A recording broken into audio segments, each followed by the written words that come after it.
Rahby Digital, haki na ukweli. Je, unahitaji taarifa kamili na uchambuzi wa ndani zaidi? Jiunge sasa katika grupu letu la WhatsApp kwa malipo nafuu kabisa. Utapata uchambuzi wa kila siku, mchana na jioni, update za dunia kwa haraka zaidi, fursa ya kumuuliza maswali Rahby papo hapo na kupata majibu ya haraka zaidi kutoka kwake. Usikose nafasi hii adhimu. Jiunge sasa na uwe mbele ya taarifa kuliko wengine. Tupigie kwa simu namba 0654467177 au tuandikie ujumbe ni unge na Rahby. Tutakuunga moja kwa moja. Mada kuu inabaki kuwa ni ile ile, na kwa sababu hapa weekend tumesikia au tumeona taarifa tofauti, lakini kuna taarifa alafu kuna vitu tumeviona. Kuna taarifa tumesikia na kuna vitendo tumeviona. Kwa hiyo vyote vinakwenda pamoja. Tumesikia taarifa na matishio ya Marekani kuishambulia Irani tena.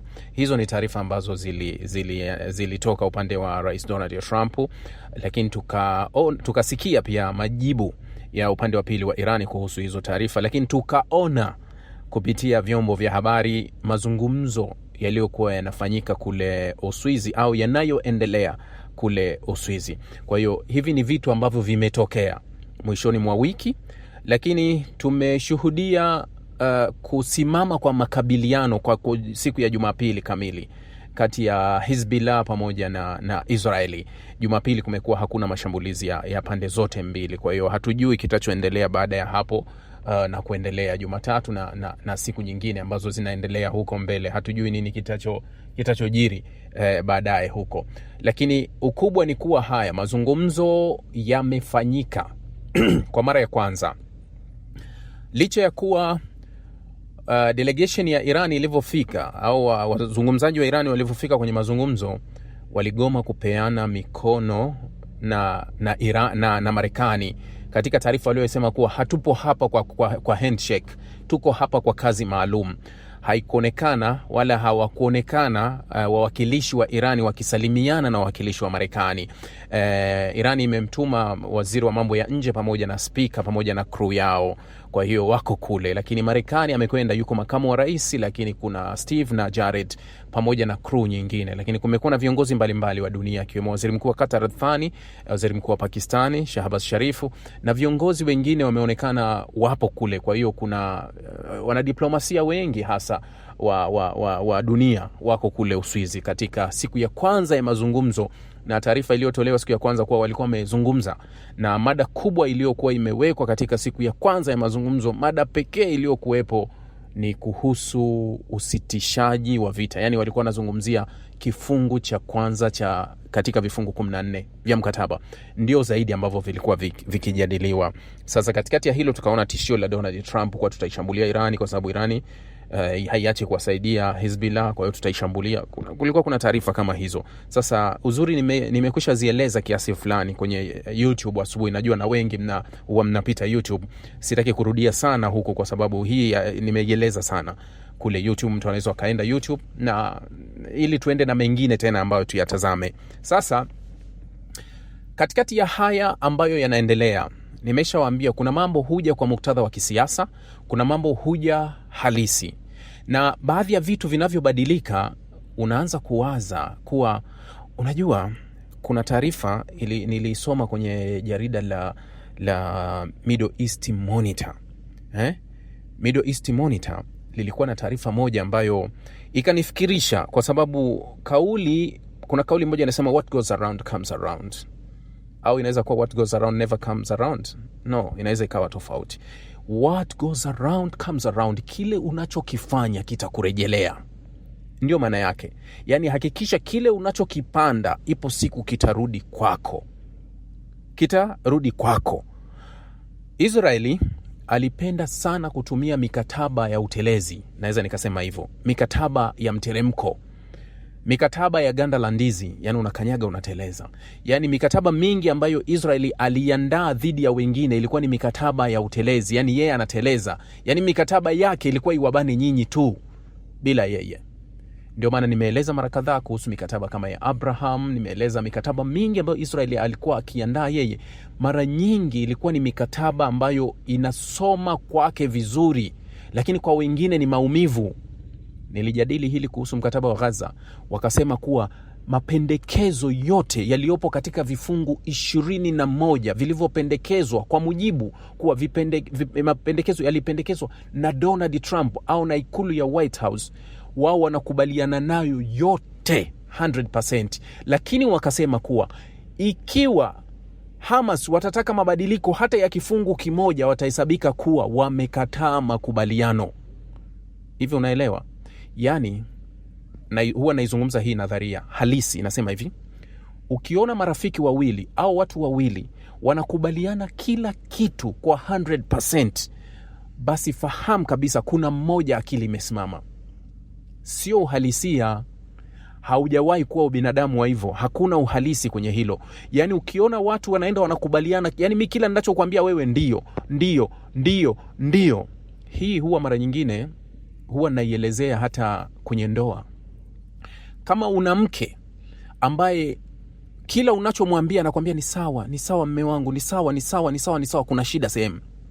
kuna shida sehemu ipo. Ni lazima, si kuwa kukuogopa, sio kuwa hakuheshimu, awe na rai. Mke wangu kuna kitu fulani nataka ukifanya hivi. Unajua kwa binadamu halisi ni lazima tu mawazo hamwezi mkafanana 100% kwa kila kitu. Lazima atakuletea rai, atakwambia lakini kwa nini tusingeanzia hiki? Wewe unataka tufanye hiki lakini tungeanza hiki. Lakini maamuzi ni yako wewe unavyoona. Ni lazima akupe rai. Lakini ukiwa na mke ambaye kila unachokizungumza anakuambia sawa, mke wangu nimeamua kuuza hii nyumba ili tukafanye biashara fulani, sawa. Mke wangu nimeamua kufanya, ni sawa. Kuna shida utakabiliana nayo mbele. Yani ni lazima utakuja ukabiliana. Ni lazima akuletee hoja. Lazima katikati aweke comment, sio katika kukupinga, aweke ushauri. Yani muhimu aweke ushauri pale, mimi nahisi hiki na hiki. Sasa ndio nakusudia kukuambia kwa ukiona watu marafiki wanatembea wanakubaliana, ima mmoja kachukuliwa kasimamishwa akili na mwenzake, au mmoja anamiliki uchumi, sasa huyu hataki kumuudhi mwenzake, kwa hiyo inabidi akubaliane. Kwani siwezi kumbishia bosi wangu, kwa hiyo unaweza ukaenda, lakini sio katika uhalisia wa binadamu. Sasa Israeli wanasema kuwa katika makubaliano ya Israeli na Hamas yaliyopendekezwa katika vifungu 21, kama Hamas wataomba mabadiliko yoyote ya kifungu chochote, basi watahesabika kuwa wamepinga makubaliano, yani wameyakataa makubaliano. Sasa ninaposema what goes around comes around, vifungu 14 vya makubaliano haya ni makubaliano yaliyoandikwa Teheran, si makubaliano yaliyopendekezwa kwa pande mbili. Haya makubaliano hayajabeba ajenda yoyote ya upande wa pili. Jana alipokuwa anaongea na vyombo vya habari, rais wa Iran Pezeshkian alizungumzia kuhusu nyuklia. Yeye alizungumza kuhusu nyuklia, akasema hivi: tulichokubaliana na Marekani kwenye MOU ile MOU ni kuwa Irani haitomiliki silaha ya nyuklia bas. Lakini haki yetu ya urutubishaji wa urani haiombwi, ni yetu, ipo, wala hatuhitaji hisani tupewe haki yetu. Alisema hivyo. Sasa pale wanapozungumza upande wa pili kuhusu hatakuwa na nyuklia, hatakuwa yani upande wa pili wa Iran wanakuambia kuwa hatuhitaji marekebisho yoyote ya kifungu chochote katika vifungu 14. Tunarudi kwenye kile, mkubaliane na hili. Yani lazima akili iwe imesimama upande mmoja, ndio mkubaliane, vinginevyo hamwezi kukubaliana. Sasa hilo ndio linaloonekana sasa hivi ninavyokuambia kuwa what goes around comes around, inakuja. Yani kile ulichokipanda leo utakivuna kesho. Yani Israeli walitegemea hizo sana. Sasa zile double standard au kuwadhulumu wengine ambazo wamezifanya kwa miaka na miaka, leo hii zinawarudia kwa kasi sana. Tena kupitia njia ile ya jinamizi lile ambalo Israeli alilitegemea na alikuwa akilitumia, kwa sababu Israeli alitumia njia na nafasi ya Marekani na nguvu ya Marekani kuwawajibisha wapinzani wake wote, kwa sababu wapinzani wake wote pale walipokuwa wakileta vurugu, Marekani alikuwa akiwashughulikia vizuri kabisa. Marekani anaiwekea vikwazo, umeona mahakama, mmeona mambo mengi, mmeona hata muendesha mashtaka Karim Khan alichofanyiwa ni kwa sababu alikuwa akipingana na Israeli. Lakini Marekani ndio waliomwekea vikwazo, Marekani wakawekea vikwazo mahakama ya ICC, Marekani wakafanya na kufanya kwa ajili ya Israeli. Ndio maana pale J.D. Vance alivyomwambia Netanyahu kuwa ulitakiwa utafakari rais unayembishia ni nani kwa sababu amekupa zaidi, kaenda kuwawekea vikwazo ICC, wameenda kumwekea kesi ya kuzua mwendesha mashtaka mkuu ili asiendelee, wameenda kutishiwa kina Bensouda, yani kila yote hiyo ni protection, yani yote ni kwa ajili ya ulinzi wa Israeli. Basi Marekani hakuyafanya yote kwa sababu yake. Hakuna lolote alikuwa nakabiliana nayo kuwekea vikwazo Marekani, wala alikuwa hahusiki nao. Sijui kufanya, hakuwa na husika yote. Ugomvi wa South Africa hakuwa akihusika nao. Wote, kila ugomvi Marekani kanunua ugomvi kwa sababu ya Israeli. Kila ugomvi kanunua kwa sababu ya Israeli. Sasa walipokuwa wakimdharau ndio inakuja hapo. Sasa nilipokuambia kuwa kile unachokifanya huwa kinarudi. Gazeti la Middle East Monitor jana lilikuja na taarifa moja inasema hivi: Washington in contact with Israeli opposition amid possible change in Netanyahu government. Meelewa? Haya tulikuwa tukiyaona wakati kwenye ushirikiano wa Marekani na wengine. Yani taarifa inasema hivi: Washington inafanya mawasiliano na upinzani wa ndani wa Israeli kwa uwezekano wa mabadiliko ya Netanyahu ndani ya Israeli. Mliaona Irani wakati ule wanajisifu kati ya Israel na Marekani kuwa tunawasiliana na upinzani wa ndani. Kwa hiyo hii tabia aliipika nani? Netanyahu aliipika hii tabia, kuanzisha mawasiliano mpaka wakamchukua Reza Pahlavi, wakamwona kuwa huyu ndio atakuwa mbadala wa uongozi kule ndani ya Irani, sio mwingine, ni Israel. Walifanya kupitia nguvu ya nani? Ya Marekani. Sasa kupitia chenja hiyo ya Marekani na nguvu ya Marekani inatafuta kumwadhibu Netanyahu na serikali yake. Katika muktadha ule serikali ya Netanyahu ilipoint kwa serikali ya Trump kuwawajibisha wapinzani wa Israeli kwa kutumia nguvu ya Marekani. Ni njia ile. Sasa hii taarifa, ngoja nikusomee hii taarifa inasemaje. Utawala wa Marekani unawasiliana na upinzani wa Israeli huku kukiwa na mabadiliko yanayowezekana katika serikali ya Waziri Mkuu Benjamin Netanyahu kufuatia tofauti zinazoongezeka kati ya Washington na Tel Aviv. Vyombo vya habari vya Israeli viliripoti. Channel 12 ya Israeli ilisema maafisa katika utawala wa rais wa Marekani Donald Trump wanaamini kwamba serikali ya Netanyahu inaweza kubadilishwa na kuisababisha Washington kufanya mawasiliano yasiyo rasmi na viongozi wa upinzani wa Israeli, Naftali Bennett, mkuu wa chama cha Together, na Gadi Eisenkot, kiongozi wa chama cha Yashar. Utawala wa Marekani umeonyesha wasiwasi kuhusu watu wenye msimamo mkali katika serikali ya Netanyahu na unatafuta kujenga msingi mpya maarufu kabla ya uchaguzi, kituo hicho kilisema. Kulingana na chaneli hiyo, upinzani wa Israeli ulitaka kujenga uhusiano na utawala wa Marekani katika miezi ya hivi karibuni na umepata mafanikio machache na maafisa ambao wanakosoa sera za Netanyahu. Hatua hiyo ya Marekani inalenga kutumia fursa za kisiasa kutokana na mgogoro wa imani na serikali ya sasa ya Israeli. Chaneli hiyo ilisema Washington inaona hitaji la kujenga mifumo mipya isiyo rasmi ya uaminifu na Israeli, ingawa Trump bado hajamuunga mkono mwanasiasa mwingine wa Israeli toka alivyotamka kuwa angemuunga mkono Netanyahu. Kura ya maoni iliyochapishwa na gazeti la Maariv Ijumaa ilionyesha kuwa upinzani wa Israeli unaweza kuunda serikali ikiwa uchaguzi ungefanyika leo na ungeweza kushinda viti 61 vya bunge la Knesset dhidi ya viti 49 katika kambi ya Netanyahu. Kura hiyo pia ilionyesha kuwa vyama vya Kiarabu vitashinda viti 10 katika uchaguzi ujao uliopangwa kufanyika Oktoba.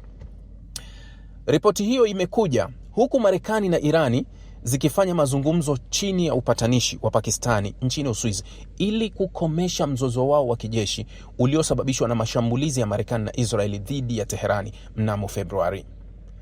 Makubaliano ya muda yanatoa wito wa kusimamisha uhasama katika pande zote, ikiwa pamoja na Lebanoni. Hata hivyo, serikali ya Israeli imekataa uhusiano wowote kati ya faili za Irani na Lebanoni. Netanyahu anasema kwamba Israeli haitajiondoa kutoka eneo linalokaliwa kusini mwa Lebanon. Umeielewa hii taarifa niliyokusomea na jinsi ilivyokuja. Sasa ukitazama hii taarifa niliyokusomea na jinsi ilivyokuja hii taarifa, unajua inaungana na lipi? Inaungana na taarifa moja iko hapa. Taarifa hiyo inaungana na taarifa hii hapa. Inasema hivi: miji kadhaa ya Israeli imeshuhudia maandamano Jumamosi dhidi ya serikali ya Benjamin Netanyahu, huku polisi huko Yerusalem wakichukua vipaza sauti vilivyotumiwa na waandamanaji. Akisema, gazeti zimeandika za Israeli.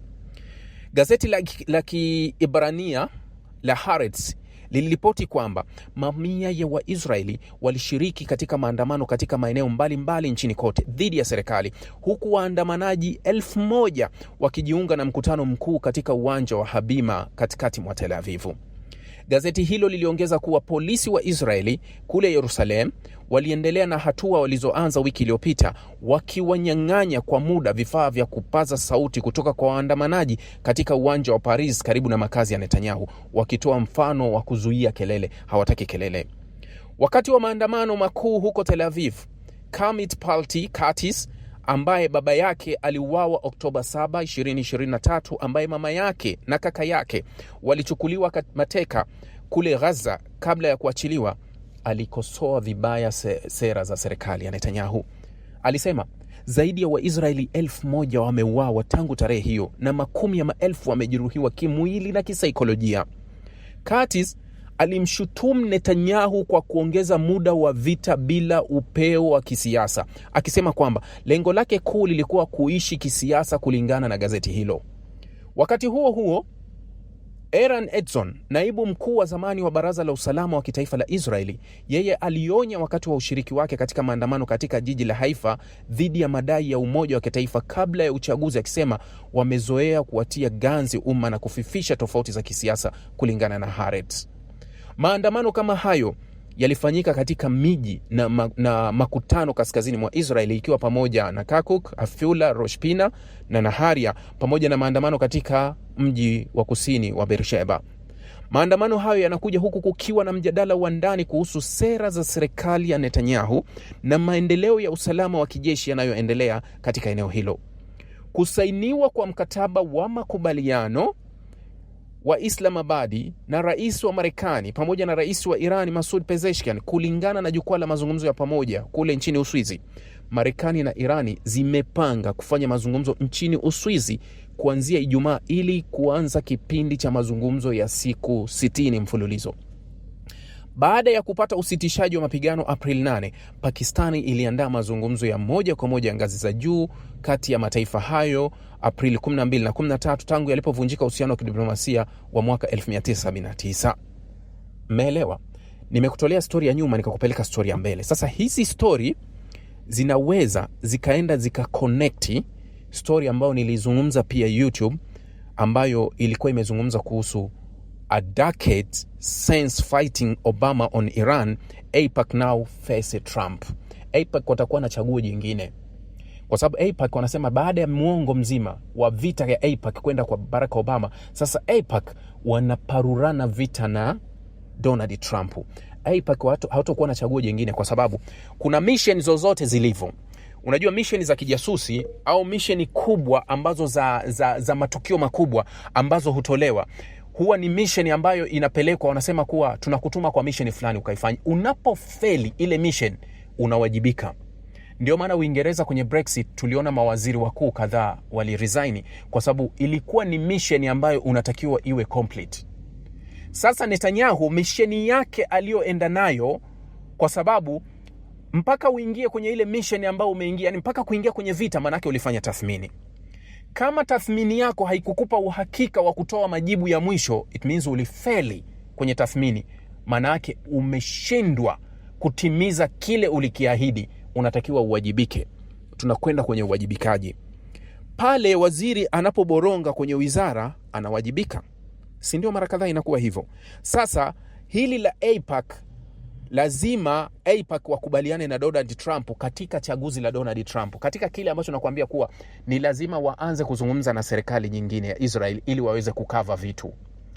AIPAC watamshukia Trump, kwa nini unafanya hivi? Trump atawaambia, mimi ndio mwenye turufu ya mwisho ninayeamua. Kama nyinyi mnataka bado kushirikiana na serikali ya Marekani, ni lazima mkubaliane kuwa Netanyahu aondoke kwa sababu anatuvuruga. Tulimpa kazi ya kufanya tathmini kuhusu Irani, akatuletea majibu.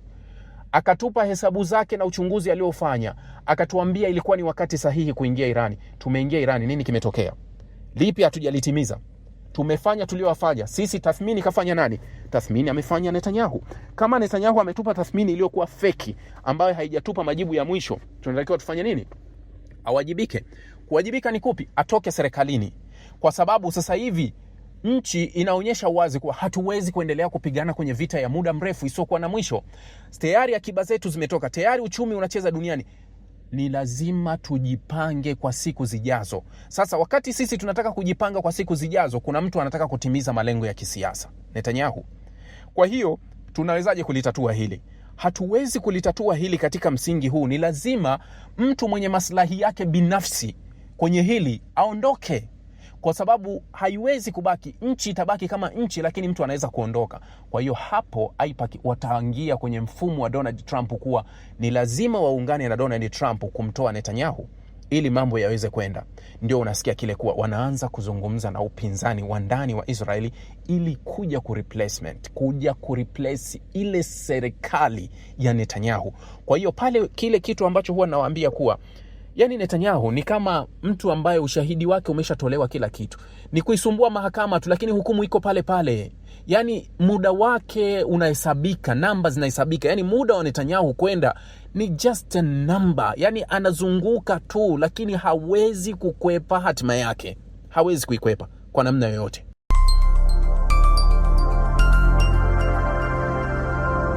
Rahby Digital, haki na ukweli.